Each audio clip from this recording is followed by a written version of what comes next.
bukan hanya yakin Bunda, tapi saya lebih punya kepercayaan, aku yakin Bunda dengan apa yang disampaikan oleh Bunda. Dan nyampe setengah dari royalti itu dipakai untuk menyelesaikan hutang-hutang kita sudah selesai itu Bunda. Sangat benar. Iya. Aset yang ada, asetnya Indonesia ini Bunda, ini tersebar di berapa perbankan dan di berapa negara Bunda? Wah, sulit saya menghitung karena di seluruh dunia ini di perbankan yang ada itu rata-rata itu juga ada aset kita. Negara yang bersangkutan itu juga kerjasama pakai aset kita. Dari di beberapa bank itu ada. Semua negara? Semuanya. Ya itulah tadi yang nguruskan IMF. Jadi modal leluhur kita itu untuk modal mendirikan bank sebetulnya. Di sini orang mungkin sudah paham dan pernah dengar yang mana namanya Bank Zurich atau Zurich Bank. Itu cikal bakal cerita Bank Dunia pendiriannya. Dari sana itu orang tua itu ngasih tahu modal kita ini, karena kita kan sudah punya konsorsium ya, warga kita punya konsorsium. Dari konsorsium inilah kita punya modal. Dinamakan sama orang tua kita namanya Adaferasada.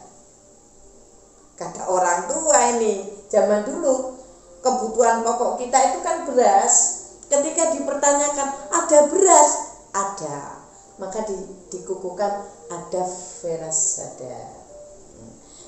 Modal Bank Dunia yang didirikan itu ngambil dari Adaferasada, punya leluhur kita, wadah ini. Nah, kemudian Bank Dunia menunjuk ada dua perusahaan kayak bank lah, ada UBS, ada Swiss Bank Corporation. Nah, dari dua-duanya ini untuk melaksanakan yang dari Bank Dunia ini kan ke situ, baru kan ke bank-bank yang ada atas IMF tadilah yang mengkoordinatori semua itu. Jadi termasuk Indonesia. Jadi dua bank ini yang mengelola, baru ke bank-bank seperti Fed, Amerika, ABN AMRO, semuanya yang ada bank di dunia ini ngambil modal dari sana. Dan disitulah kita mendapatkan royalti. Karena kan modalnya kan punya nenek kita nih, otomatis cucu-cucunya ini kan yang terima royaltinya. Bagaimana caranya? Sudah jelas, tidak mungkin dengan begitu saja. Dari semua aset itu, semuanya itu ada kode 001, induk semuanya kembali ke 001. Jadi master key-nya ya 001.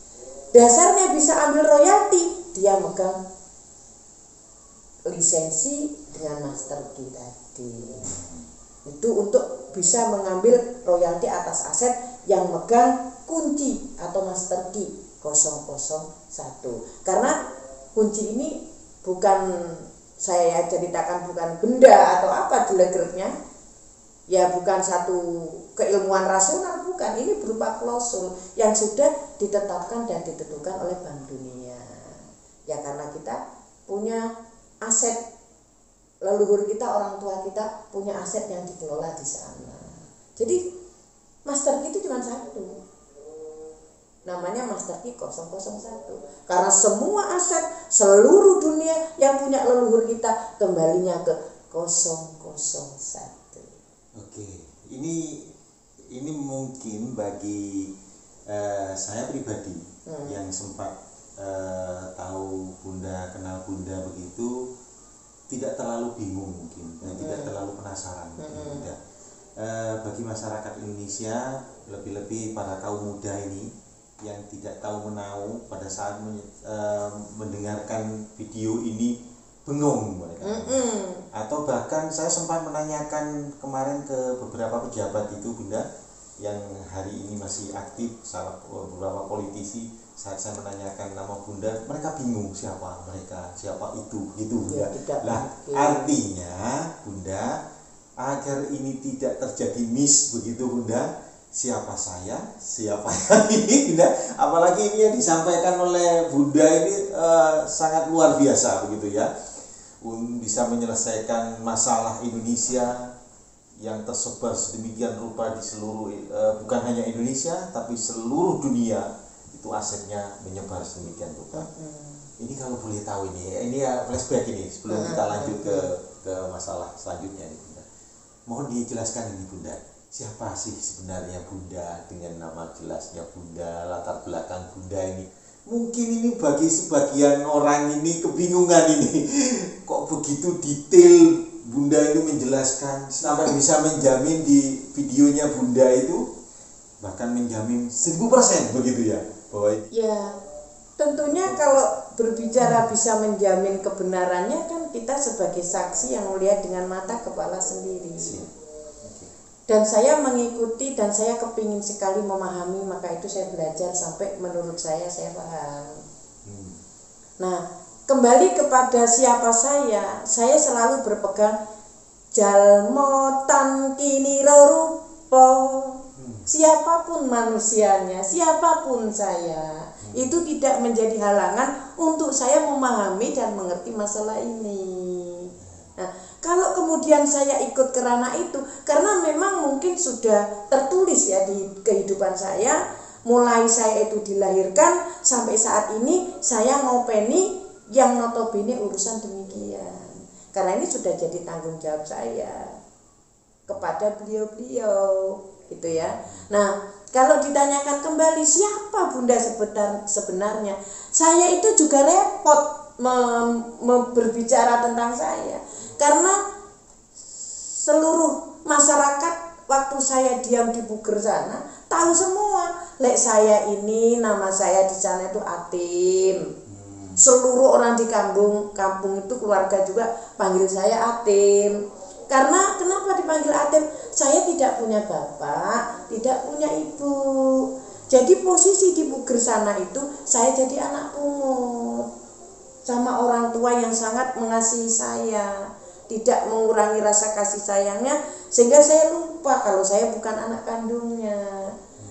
Kebetulan saya dikasih nama, kalau di sana itu Atim, tapi di otentik saya, nama saya itu Siti Khalifah Putri Mayangsari. Cuma kembali kepada ini ya, apa artinya sebuah nama, ya toh? Kalau buat saya tidak ada artinya nama itu. Tapi kalau seseorang melakukan sesuatu yang sangat berarti dan dikenang berguna, nah itu baru saya akui jempol. Kalau itu tidak ada masalah. Saya ini hanya seorang wanita yang kepingin berbuat sesuatu, mengabdi demi yang lain. Saya kepingin bisa berbuat sesuatu yang bisa dinikmatin dan digunakan untuk yang lain-lain. Maka itu saya kepingin jalan saya itu bagaimana sih setelah kesalahan-kesalahan saya cari yang benar bagaimana supaya saya tidak lagi-lagi jatuh di lubang saya yang sama seperti keledai. Dan apa pengetahuan yang saya dapat, insya Allah saya akan pergunakan sebaik-baik mungkin seperti dawuh petunjuk saat saya itu menerima. Mengenai semuanya itu kita mestinya berpikir siapa sih saya.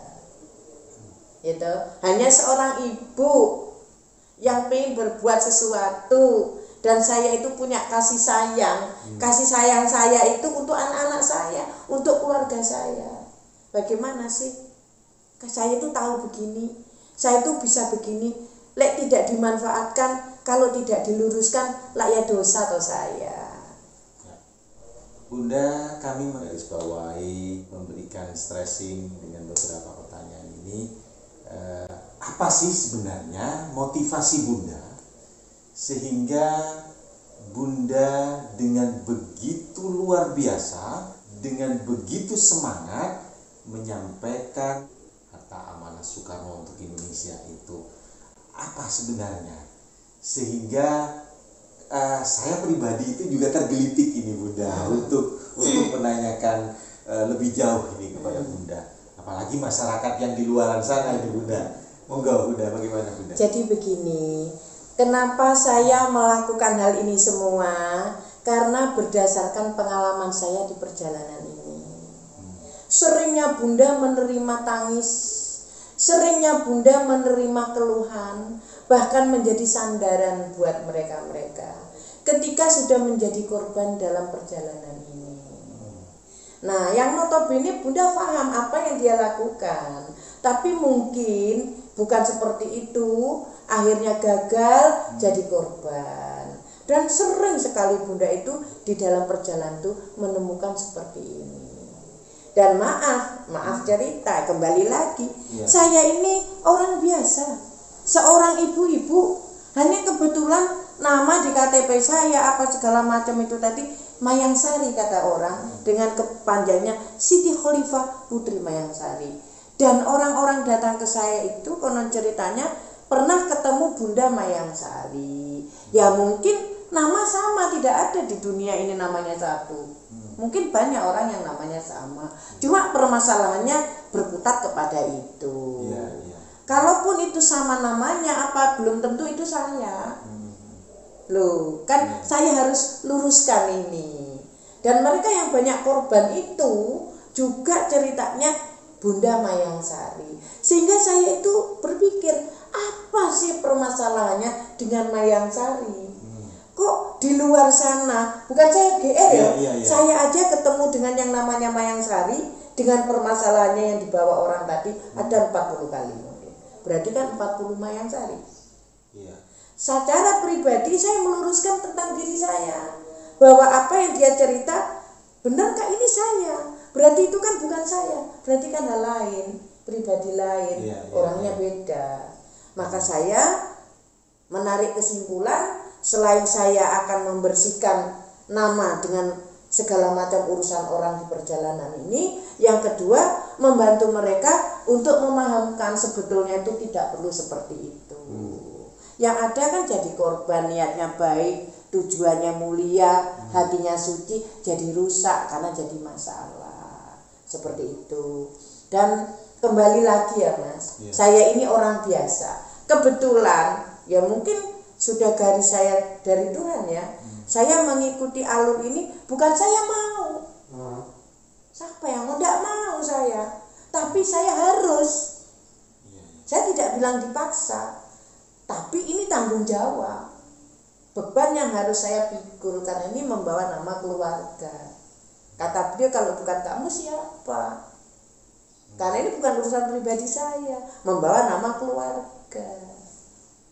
Mau tidak mau toh? Harus. Suka dan tidak suka? Harus. Mengenai perjalanan dengan fenomena seperti itu, nah itu saya kepingin menjelaskan supaya mereka itu sekarang berpikir cerdas, legowo, yang sudah-sudahlah yang sudah dilewati. Untung dan rugi itu biasa, karena semuanya kena konsekuensinya. Siapa yang nanam, dia pasti panen. Apa yang dipanen sesuai dengan benih yang dia tabur, dia akan menuai. Jadi orang tua yang membimbing saya, jangan kau enggan untuk berbuat. Berbuatlah sesuatu seperti halnya kamu menanam. Ketika apa yang kau tanam tumbuh, sesuai yang kau tanam. Kalau orang Sunda bilang mual tiasa ning, tidak mungkin bisa. Kalau kamu tuh nanam rambutan tumbuhnya mangga, tidak mungkin. Kalau kamu tanam mangga, pas tumbuhnya mangga, kamu panennya mangga. Kalaupun itu belum, karena spekulasi, tapi ini pasti tidak ada orang nanam rambutan itu panennya mangga. Jadi semuanya itu sudah jelas. Di sini resikonya akan dibawa sendiri-sendiri. Karmanya akan dipikul masing-masing. Cuman saya sedihnya dalam perjalanan itu sering melihat korban, jadi tidak sampai hati. Saya minta ikhlaskanlah dengan hati yang selegowo mungkin. Karena Tuhan nanti akan membalas kalau kamu itu ikhlas. Tapi ya tidak tahu ya, namanya tanggung jawab yang dipertanggungjawabkan besar, saya juga tidak bisa memaksa. Apalagi kalau berkaitan dengan nominal, ya toh? Ya tidak mungkin. Dia bisa ikhlas, pertanggungjawabannya gimana? Sampai ada yang tidak berani pulang ke keluarganya, ke kampungnya karena permasalahan ini. Nah ini loh yang saya sangat ngeri.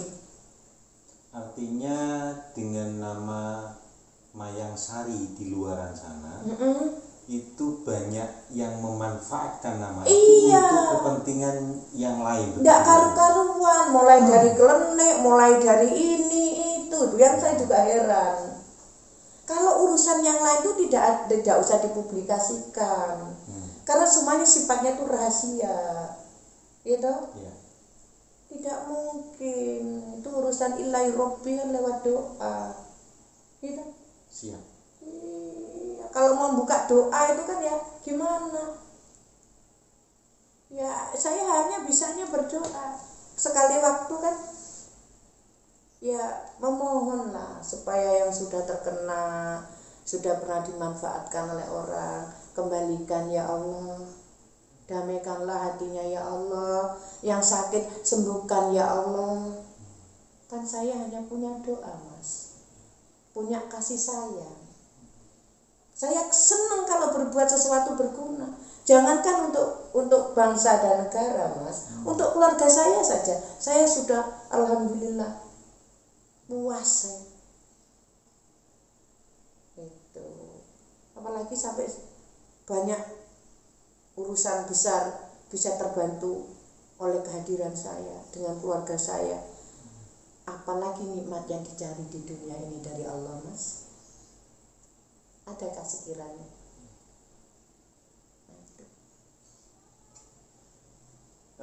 Baik pemirsa, di kesempatan hari ini percakapan kita saya cukupkan sampai di sini dulu.